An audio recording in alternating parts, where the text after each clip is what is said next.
Should be good. Thank you. Thank you. All right. So why don't we go ahead and get started? We're in the secondary best practices. I don't know what just happened there. That was weird. Okay. So I'm Katie Bjornstad. I knew a couple of you or know a couple of you. I'm the assistant principal, and I guess I have to change my title now to distance learning options, not virtual learning options. I'm also an assistant principal at Skyview Middle School, and I bring the background of I was an online teacher, I want to say for 6-7 years, and then I also founded and ran the Edmonds e-Learning Academy in Edmonds. And I'm Rick Farrell, the Director of Student Services, and I worked 6 years in a international virtual school, and coincidentally, me and Katie, with our experience, came together and met this year at the best time possible, because now there is a need for online learning or distance learning in North Shore School District. So what a coincidence. All right. So we're just going to go over some things we're going to be trying to do. We did this with elementary today, a little bit different one, and it went a little bit longer than we would like. So we're going to try to keep it short and to the point. We did our welcome. We're going to talk about communication tips. That was direct feedback from families that we received after our first week of virtual learning. And then distance learning tips on being an amazing distance teacher or online teacher. And then one of the things that I know that I just was popped into Rick's counseling meeting, and this was a hot topic there, is putting this on someplace. This session will be recorded. We know that there's a lot of families that, because we would like all lessons to be recorded, I know there's some general ones about special education and things, but in general, if you're recording your lesson, an instructional lesson, and you're posting your links, some families are concerned about having their students' faces, and just talk to them about what that will look like. For example, you can set your Zoom where, like when I have people come on, they don't have their video on. They have to turn on their video themselves, and that might be really helpful. So kids that don't want to be recorded, they can just have their video off. If families get really concerned about names being up, like I can see everybody's name on here, you could even give a student a special number so you know who they are or whatever, so it doesn't show up in the recording. So that's just a suggestion to do that when you're starting to record. So Rick, do you want to talk a little bit about the feedback from families that we got a couple weeks ago? Yeah, we just wanted to be clear that, through this whole quarantine situation that we're having now, there are families that have multiple students in the district, and they're feeling very overwhelmed. They have multiple students in different grade levels, and they're receiving so many emails. So we definitely want to respect that information that's going out to the families. And especially when you're in the virtual world, even when I remember working in a virtual school, we were limiting the number of emails that we were sending out to families, because families were kind of telling us that, can you just send us the important emails? And, I was thinking that all of my emails are important, but we were just trying to find creative ways to send out information, whether it can be in newsletters or just realizing and being aware that families have more than one student in the household. And if it's disturbing to receive a number of emails from just one teacher or one teacher in general, then when you multiply that by 2 or 3 students, they're even more frustrated by the number of emails that they're receiving overall from schools or teachers overall. So that's something that you can work with within your departments or your administrative teams, whether they send out a newsletter each week, and just determining the best way to send out communications to families. All right, and I'm going to go back to this one. I don't know what happened with this slide. I'm just going to put it on this one so you can see it better. Basically, ways to do this, because if you do have kids in multiple, and some of you might have this, you have students in multiple grades, or multiple levels within a school district, families were getting really overwhelmed, as Rick said. So one of the ideas, and some schools did this systemically, but some schools didn't. So that's why we really want to reiterate, if you were already doing that, great, that's awesome. If you noticed if your kids are in North Shore and you notice their teachers aren't doing this, please maybe gently remind them about this. So the subject line is clear and consistent. If you notice, I put the school first. So if a parent sees this, they might, if they only have one kid at Skyview, they know which kid it is. If it's two, then they know which grade. And I know sometimes there's mixed grades in secondary. If that's the case, don't worry about the grade. Just put the class then in your name. So those are the main things that secondary families are looking for. But it was really challenging. Sometimes they would just get subject lines that said, hello, or, you know, how are you doing, or things like that. And they had no idea sometimes until they read through the full email of who it was from. As we know, by getting a lot of emails ourselves, probably the things that drive me the most crazy is getting really, really long emails. And like Rick said, I know the information's important, but sometimes I just need to get to the gist of the information.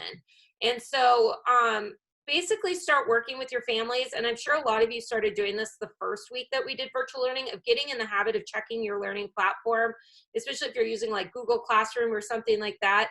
Have the families keep checking that, because it's going to save you a lot of time in the long run. And then again, bullet important information. I just use this as an example. Like our topic, because we're going for big concepts right now, is immigration. Your project will be due next week. I am available, like when are my office hours, and then where I can find the recorded link, maybe just putting like topics that you know, are most common in the that are most common in the sorry, in the bulleted area. So what happened there? Okay, I am having size issues here. Okay, so the next thing we want to talk about, and again, I'm sorry, I'm having like, I keep zooming in and out on this. Now it's going to get super tiny. There we go. It's back to normal on one side. How many of you, giving a thumbs up if your screen's on, or you guys can write it in the chat box, how many of you know what universal design for learning is? You write that in the chat box. Like you can say, I'm kind of familiar with it, sort of familiar.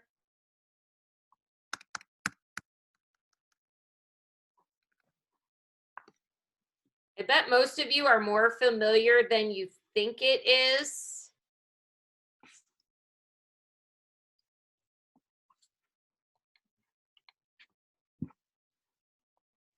So we're kind of all over the place with it, which makes sense. For example, Skyview, Dawn doesn't call it, you know, our principal doesn't call it UDL. She calls it, it's just basically differentiation. But I really like the way that when we were presented at our different region meetings, one of the ways they describe it as it being a buffet for kids to learn. So typically in our regular normal classrooms, unless we're fortunate enough to have a paraeducator with us or somebody else helping us, we typically are ourselves trying to figure out how we are going to support our vast different kids in different ways and how we're going to do that. And so instead of giving them sort of, here's your meal, here's your meal, here's your meal, you're basically creating a buffet, and then the kids are getting to choose the way that they do it. So I'm going to give you a couple seconds here to look through this, because basically I think what you'll find is that it is just differentiation. But look through that for just a second, and we're going to talk about how that connects to online learning, because what I think you're going to find is most of you are doing something exactly like this. It's just a different, as you know, in education, we like to just have different terms for things.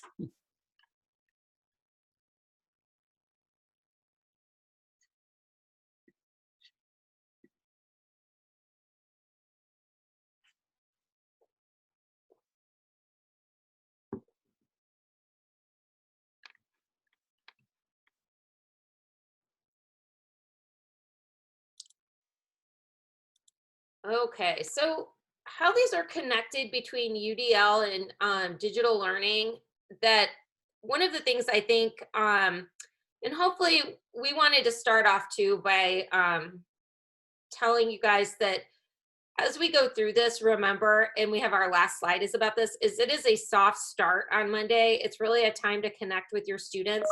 We're not expecting these big projects on Monday to be launched. We're not expecting these huge things to happen, but I also want teachers to recognize that you already have the tools. You already have the toolbox. You don't need to reinvent the wheel. It just might be a switch in thinking and how you do it. I have seen such amazing teaching in this district. And when we went to virtual learning for that week, the feedback that Rick and I saw and our team saw with what teachers were doing was amazing. And so I'm so excited that you guys get to spend this next week reconnecting with your students. So a couple of the things that are similar is clear learning goals. As good teachers and good educators, we know what the learning goal is. And I highly recommend putting that at the beginning of your instruction, just so especially those students who are watching the recording know what they're going to be learning for the day. The connection is also personalized learning for each student, and we'll talk a little bit about this, but I think Rick and I can tell you from our experience with online learning is that I feel very connected with students as individuals because you take the classroom management piece out of it and you really have time to get to know students.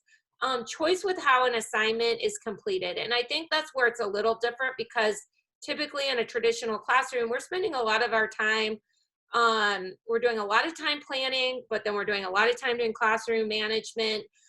We don't sometimes have that space to really be creative with our kids. And this is the opportunity to do that.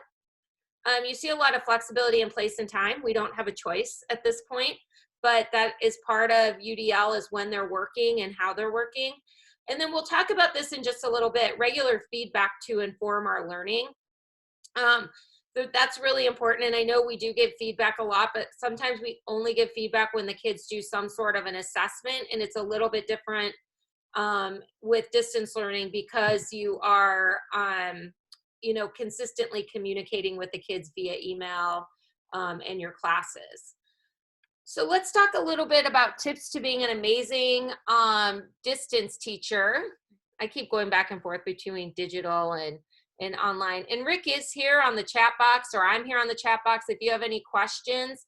We do have an activity to do here in a few moments, so you won't have to just listen to my voice and Rick's voice. So on this one of the mistakes sometimes, especially we see more at the secondary level, I think, than the elementary level, because we tend to be at the secondary level experts in our curriculum. I was a history teacher, so that's what I taught. I got fortunate a couple of years where I got to team with the English teacher, and I know at middle school you have more opportunities to team than tend to be at the high school. But you don't just want to dump all your stuff, for example, on Google Classroom and say, hey, have at it, kids, or assume because they're home that they have more time. Because what you need to remember is in a classroom, they usually have your support and they're doing activities that lead up to that assessment. So think in big concepts. So I'm going to give you an example here in just a minute of a standard and how you can use that standard in a variety of different ways. Again, some of you might be sitting there on the other side of the camera going, I already do that. And I bet you do. I bet 99% of teachers in this district do it. But I think you need to be reminded that you, again, already have the tools and how that can be used. Because I know for me, sometimes I know it in the back of my head, but sometimes I need help because I just need reminding of it.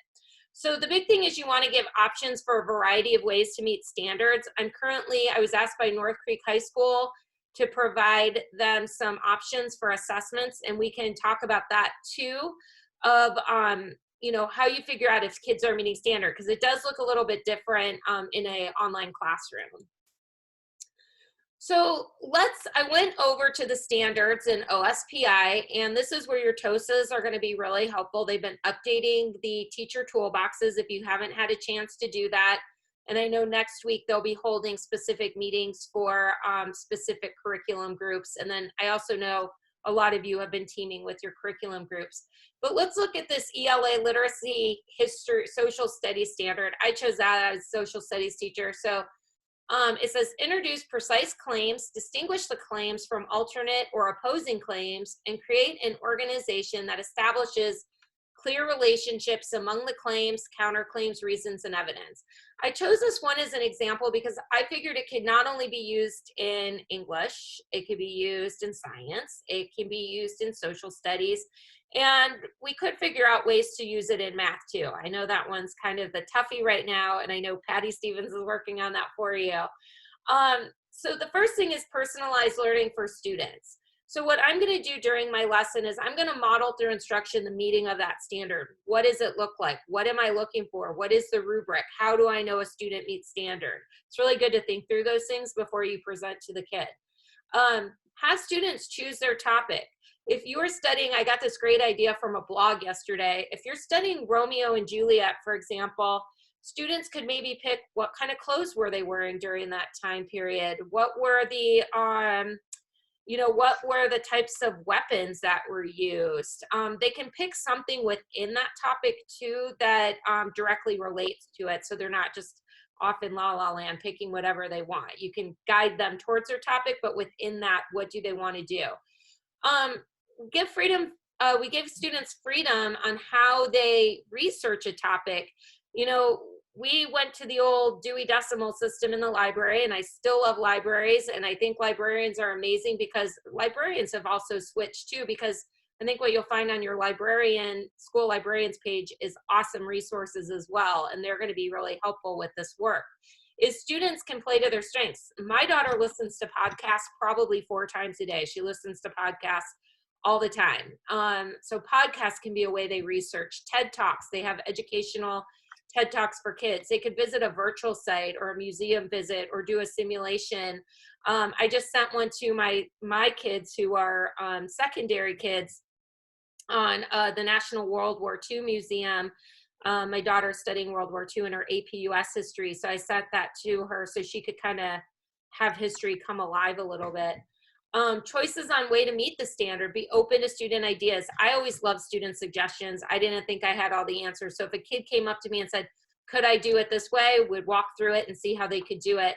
And this is the biggest thing for assessment in online learning or digital learning or distance learning is that you want to provide a rubric and feedback on progress. Provide a rubric and then give consistent feedback on their progress. And we'll again talk about that in just a second. So again, back to that big ideas is you want to give options again for a variety of ways to meet those standards. So you've given them the standard. We've gone over the topic. I use an example. I did a mini lesson not that long ago, and I used immigration.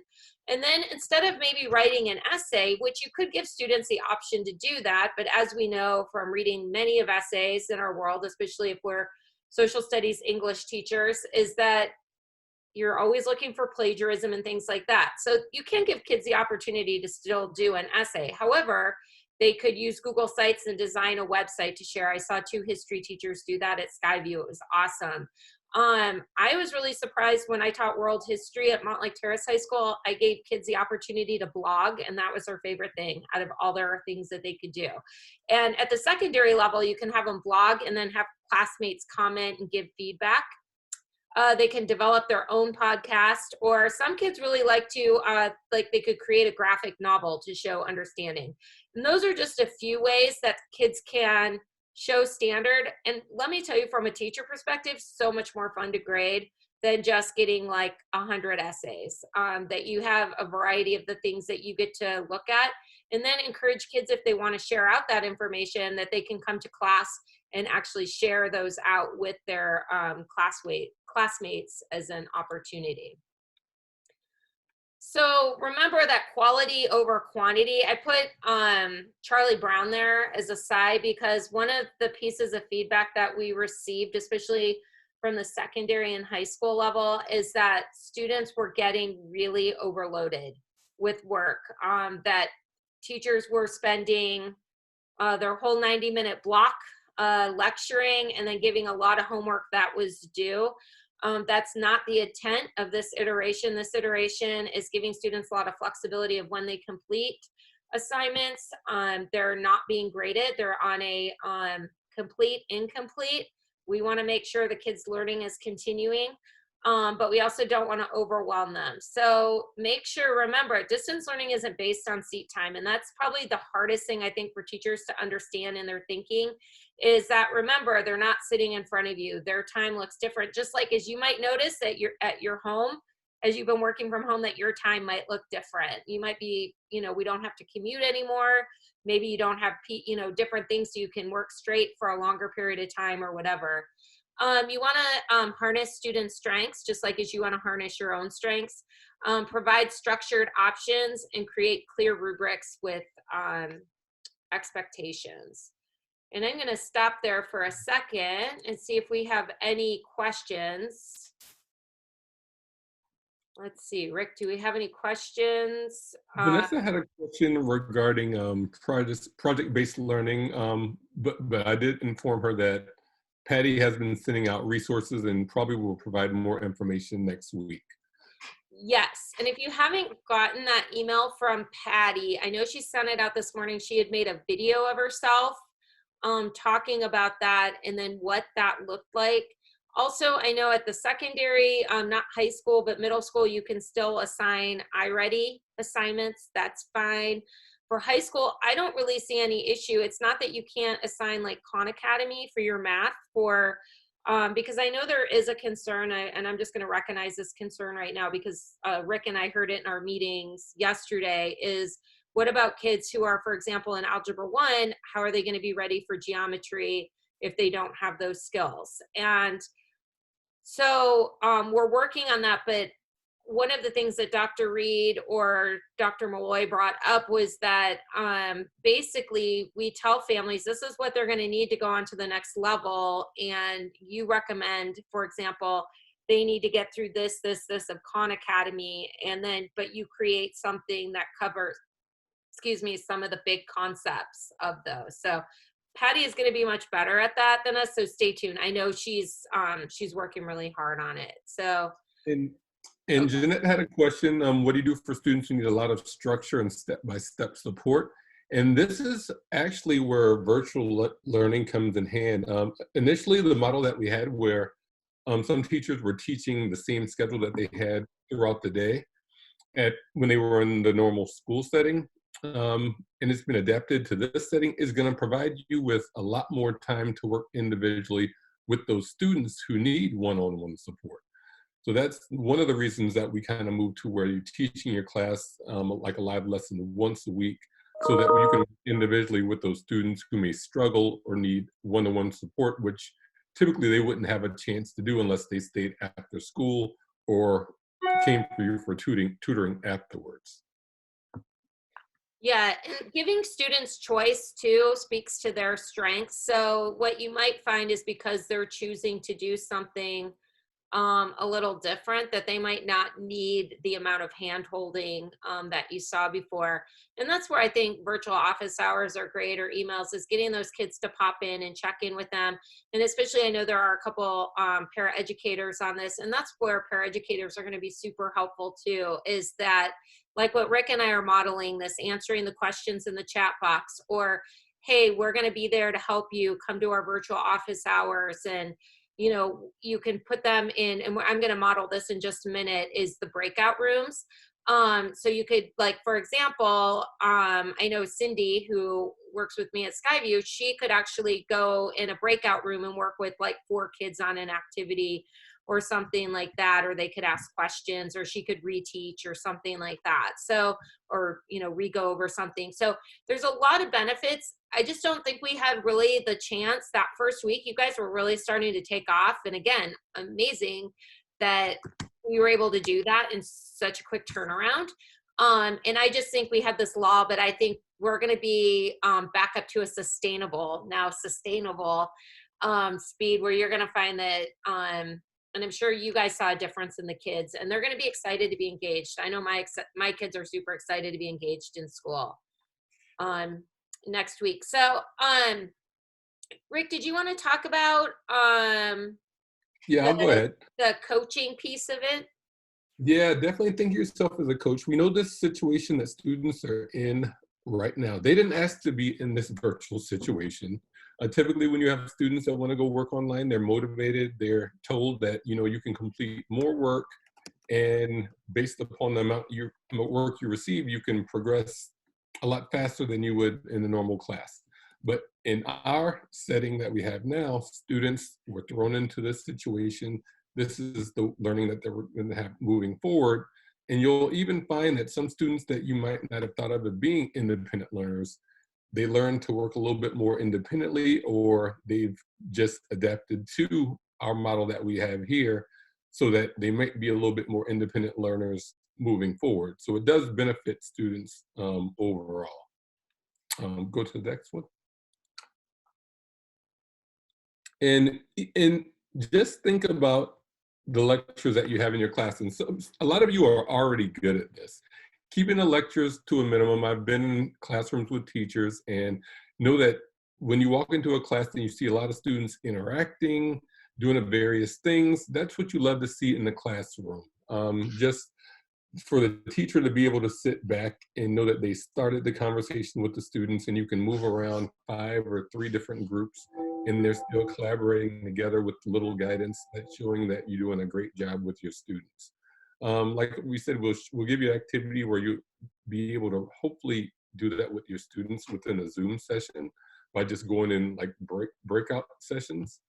But just basically have students in their activities that allow them to problem solve. When you have some students in a group, as you see, dividing them up in groups, sometimes it allows them to solve a problem that you wouldn't have figured out that they would have determined in the first place. So they could come up with solving the problem in other ways that you thought was maybe unimaginable. And last, with the office hours, we do have this office hours, as you all saw with the new agreement from the union. Office hours can be used to work with those students individually, as I talked a few seconds ago, just to provide a little bit more individual attention for those students that really, really need that extra push, especially when it comes to our special education students. All right, we're almost up to the activity. Yay, everybody's so excited. Okay, so this might seem redundant because we use the word flexibility and choice a lot. And I feel like, again, when I was a classroom teacher, I tried to do that as much as possible. But again, you're managing 35 students of all different ranges, and that can be hard to allow a lot of choice. Really, the only time I did it super successfully was actually when I created a online learning unit for my 10th graders. That truly allowed a lot of choice. So this is kind of that opportunity to, again, you don't have to worry as much about the classroom management piece, which gives you a lot more freedom to do other things, kind of be that coach facilitator. So one of the cool things is digital resources can be used to engage and stimulate learning by allowing choice. For example, as you guys have probably seen, educators are getting a ton of free things because of the COVID and allowing us to have like a free month or whatever. Something came across my Instagram account about it's called Great Courses, if you've ever done them before. I had never seen it before. And so, for example, my son's a little heartbroken because baseball is canceled right now and he loves baseball. And so I signed him up for free for a baseball and history class. So that's what I'm doing. So that's kind of an example of, if you can find resources to connect them to different things that they might enjoy, that's always fun too, even if it isn't necessarily what topic that you're working on. So we have an activity. This was really fun with elementary. We had a few more people than we do now, but what we're gonna do is, when I put you in a breakout room, and you guys can do this when you do your Zoom session, you just make sure that under the settings, the breakout rooms are turned on, which, let me make sure mine are. Oh, yes, they are. Okay, it might be under the more buttons, just to let you know. What you're gonna do in your breakout room is you're gonna discuss 2 activities that you can do within your subject area that provide choice or flexibility. If you are a paraeducator, feel free to jump on this. I bet you have ideas too, or ways that you can support in an activity. And then what you're gonna do is click on this Padlet activity, and I'm going to post that in the chat box and then send it out to everybody.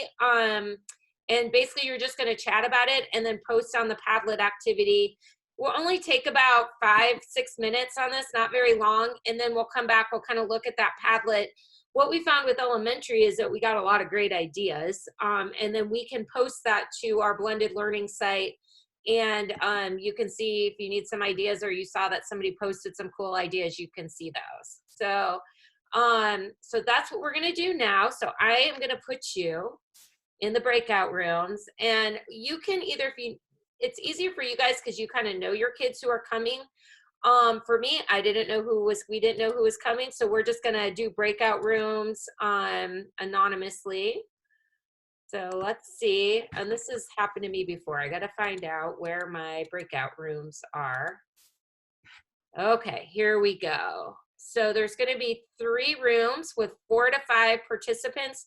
Let's go to 4 rooms with 3 to 4 participants per room. You've got to click join when you ask. It's going to say, I believe when you get put in the room, it's going to ask you to join, and you're going to click join, and then you'll get sent into the room. All right.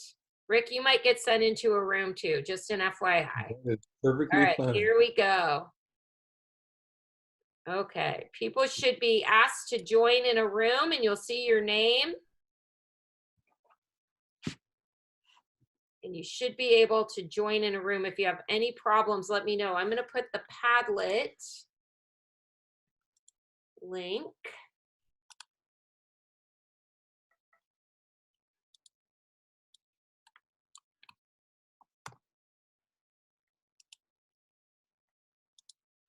Rick, are you seeing the join for you?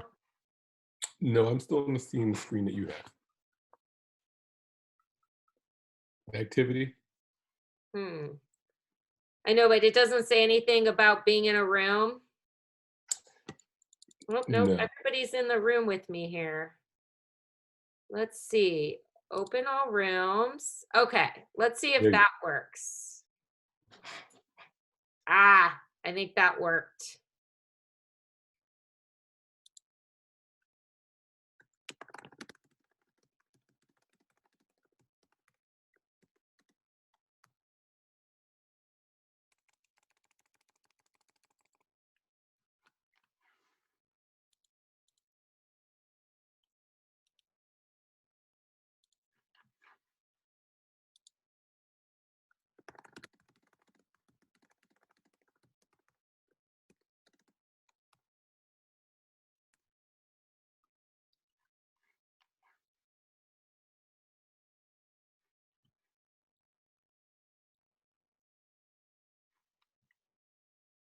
Okay.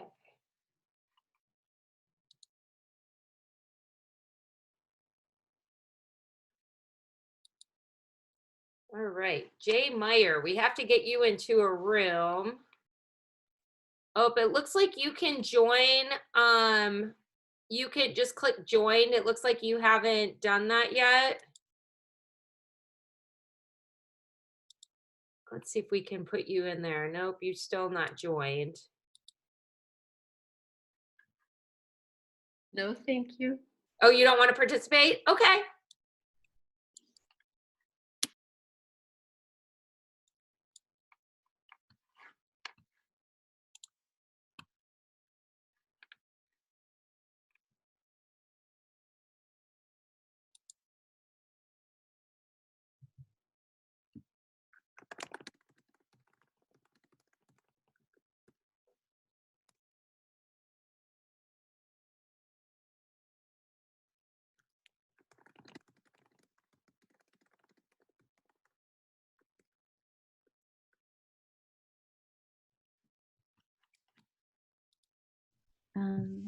How are you guys doing?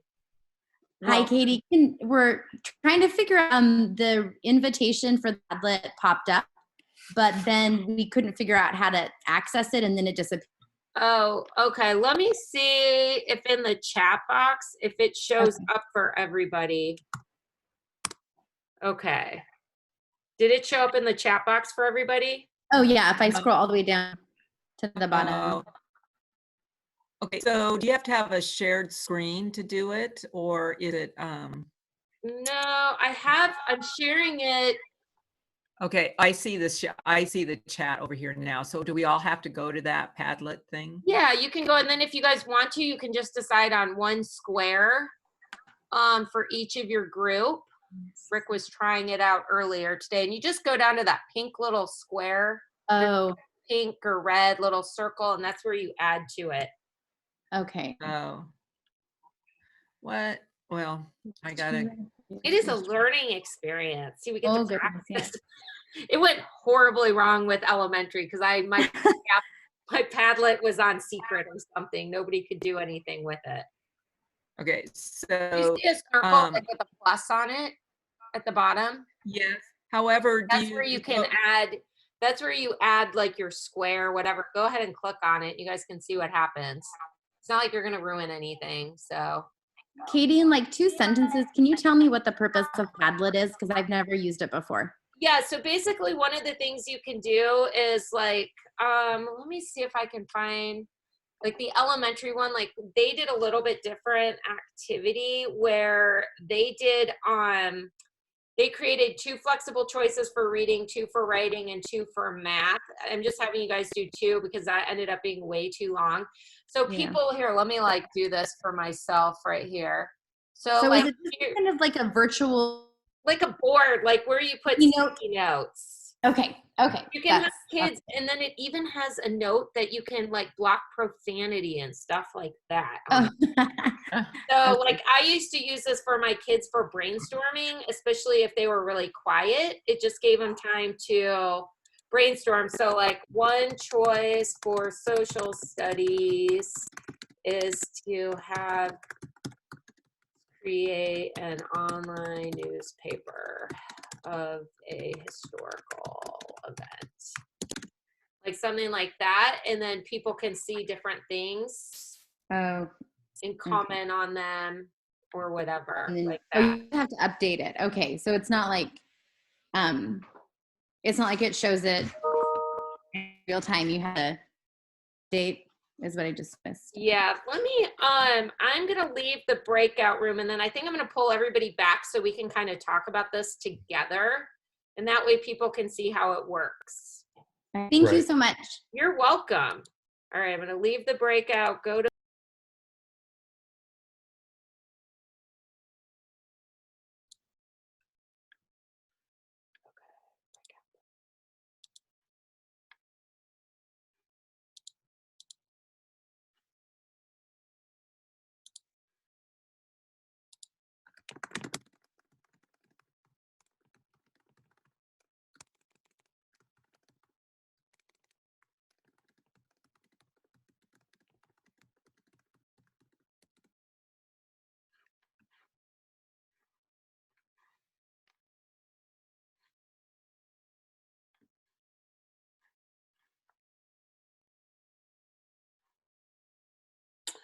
Okay, we're just pulling everyone back in from their breakout rooms.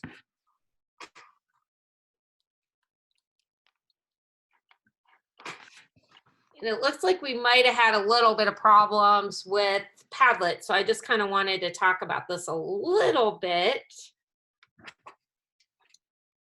All right, I think is everybody out of the breakout rooms?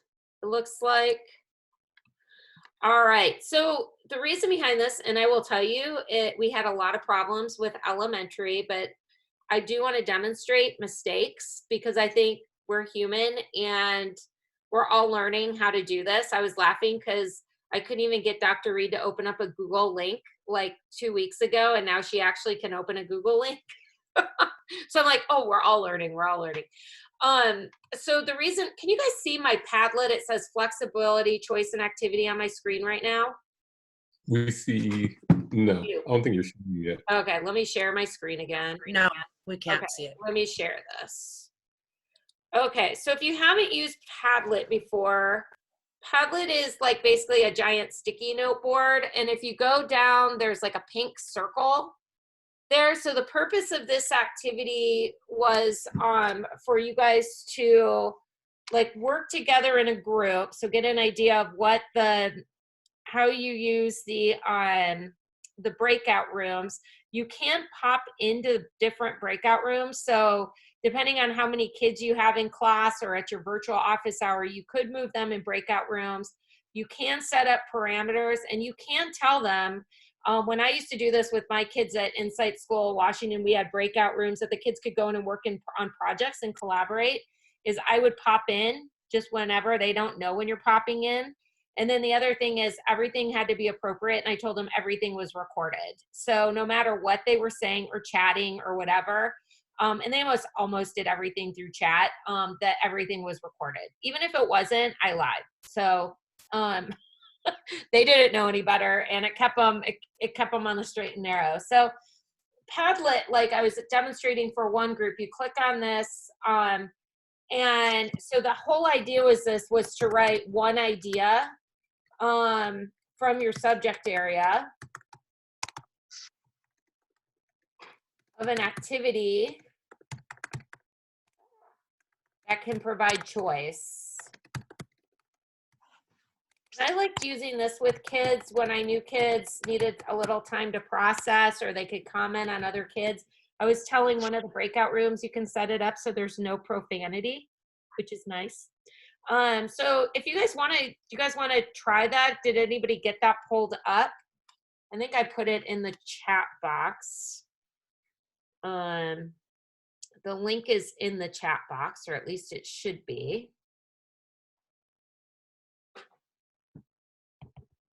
Is it working for everybody? Rick, are you able to see the circle? chat? Yeah. Well, not I the don't see chat. it. No, we can't see the link and couldn't get the link in the groups either. Oh, well. So see, that's something I need to learn. So I just shared the Padlet thing with you.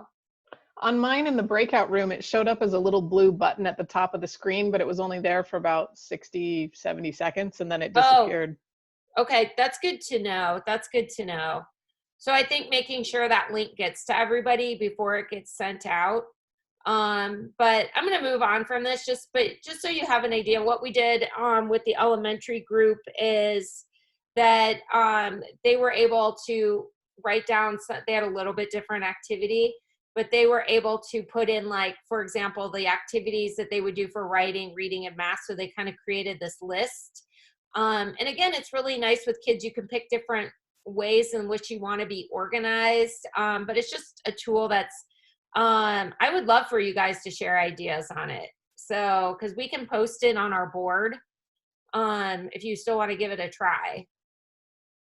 Let's see. Update. I don't know what that means. But it's kind of cool. You can, like, change your backgrounds and all kinds of stuff. Exactly. And you can have it, like, organized differently. Somebody was saying for their class today, which I was automatically thinking of world languages, was having kids create a restaurant with the menu, and with, this was for elementary, but you could do it with different languages, is you know, they could do all kinds of stuff with that, or do a skit. I was reading about somebody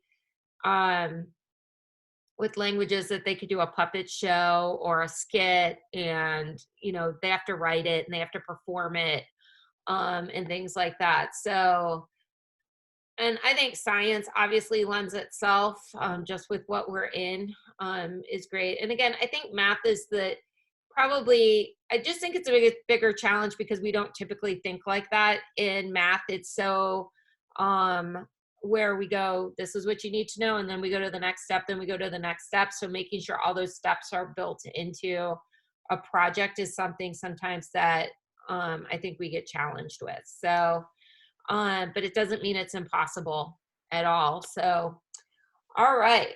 You guys are welcome to play around on this, because I'll just keep it open. But I am going to go back to the slideshow. Rick, is my slideshow showing up? Yes. Okay, just double checking. That's where another person is really helpful in your room. But the kids will tell you too, whether or not it's up on the screen or not. We talked about feedback, and I think when I was in the classroom, feedback looked differently. I might walk around the room and be like, hey, that looks great, or hey, maybe you should try this, or, you know, looking over with essays and things like that. So that's one way feedback can obviously work in the classroom. And then if they write a paper or they do a test or something like that, you're giving feedback.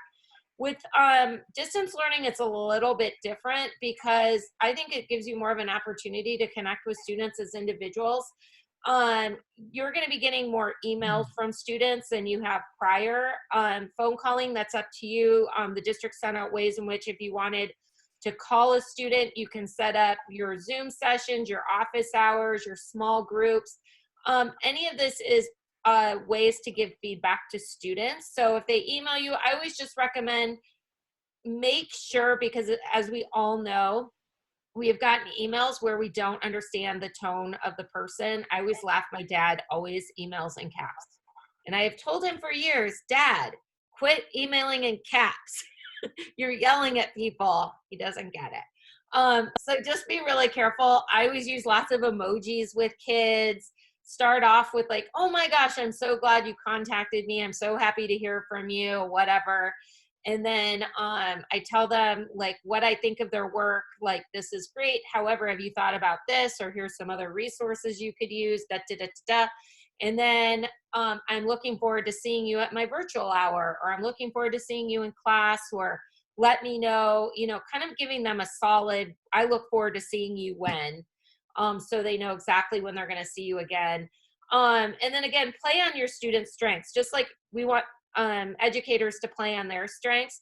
We don't expect you to invent the wheel. Like what I just did with the breakout rooms for some people might be super like, trust me, I don't, as you can see, I don't know exactly what I'm doing either. But sometimes I do stuff with kids because they kind of like our vulnerability a little bit. And if I mess up, I'm like, well, yep, I messed up, but at least I tried it. And, you know, who knows what's going to happen. But, you know, don't put yourself out there too much where you feel so uncomfortable with it that it's freaking you out. And like, you have to use all these new tools and stuff, because you definitely do not.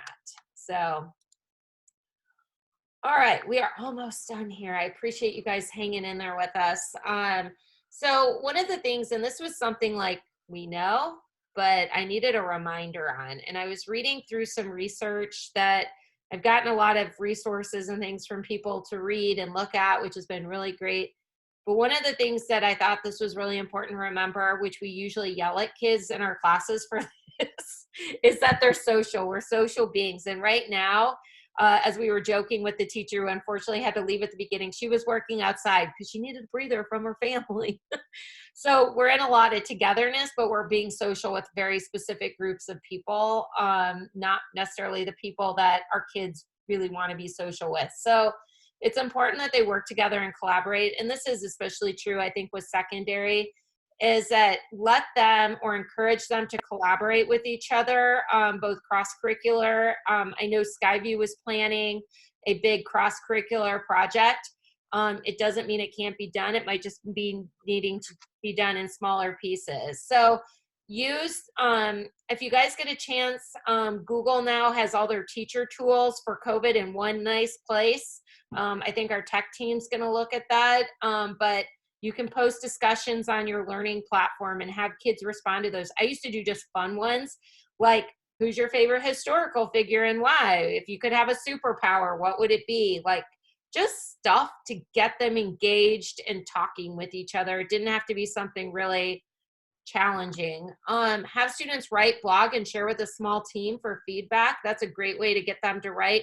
You could have them pretend they're a character from a book, or they could pretend they're a character from you know, whatever they want to be, I guess a historical figure or something like that. I would say a video game person, but I have no idea who those are, so I'd be lost. Or have students create their own Google sites and again share with classmates and have them share out. And again, just a reminder, we put this keep calm and click. Monday's a soft start. Allow your students to rely on their personal strength. Rely on your own tried and true projects.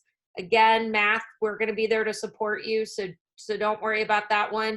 And again, you do not need to be pushing out huge projects on Monday. We just want you to reconnect with your students, We want you to maybe provide some initial independent tasks that they could do. Maybe they can start exploring a topic that you're going to be working on. And then again, rechecking with them how they're going to engage. We only did virtual learning for a week, and that was an awesome start. But as we know, our kiddos can forget very quickly, even after a spring break. And then we get to go on spring break. So you get to rethink about this even more. So we're going to be reteaching quite a bit with the kids about, you know, what the expectations and things like that are. Rick and I are going to save the chat, and we're going to go through those and create an FAQs for any questions that you have. Also, feel free to email us with, you know, any thoughts. We'll also, I'll share this. We'll put this on our website so we have it. And besides that, Rick, did you want to add anything else before we go? No, all I just wanted to say is we thank you for all the teachers that were even continuing to connect with the students over these past weeks, and, you know, being patient during this pause. But we just wanted to make sure that we had everyone covered and provided adequate support for students moving forward. So thank you all in advance for the work that you're going to do, even moving ahead. Yes, thank you. We're here to support you, though, every step of the way. So everybody enjoy their Friday. Have a great Saturday. I know the days are running together a little bit, but try to do something fun tomorrow. So, do you mind if I ask a question? Sure. Sorry. No problem. I really enjoyed, you said something about virtual museum tour and also school librarian resources. Mm-hmm. Where do you go for the virtual museum tour? We actually, I think we posted those. If you go to the North Shore Learn site for the parents, there's, I posted some there in secondary social studies, or it might be even under arts. If you email me, feel free to email me too, and I can send you links. Okay. Also, I'll do that. There's a site called Google Culture and Arts, I think, and that's what I hooked it up. But they have virtual art museum tours, like for all these major art museums. And then the history one I just did there. You can kind of just Google virtual historical simulations or virtual history. I just know my kids were looking at World War II, so you can do it. But that's a really fun way, because I was looking at the BBC too, like some of those sites, they'll have like, you know, virtual history games, like being in the trenches, or, you know, where they can listen to people talk about like the gas coming in World War I and things like that, but they're not scary, they're kid level stuff. So yeah, anything like that. But what subject area do you teach? I'm a paraeducator, so Okay. I be with students 1st through 5th grade. Oh, okay. Yeah, so I mean, all really of those, like I think all of those kind of things are really fun. And so they might actually be under elementary and then art. Okay, I'll email you too. Yeah, just we tried to set it up really easy, but now that's been a whole week ago, so now I don't remember. So yeah. feel free to email me, and I can forward you the link, or at least set you in the right direction. Okay, thank you. Okay. Thanks. You're welcome. I'm going to go ahead and stop the video but that was a great question. Oh, wait a minute. And That one just thing I stopped wanted, me.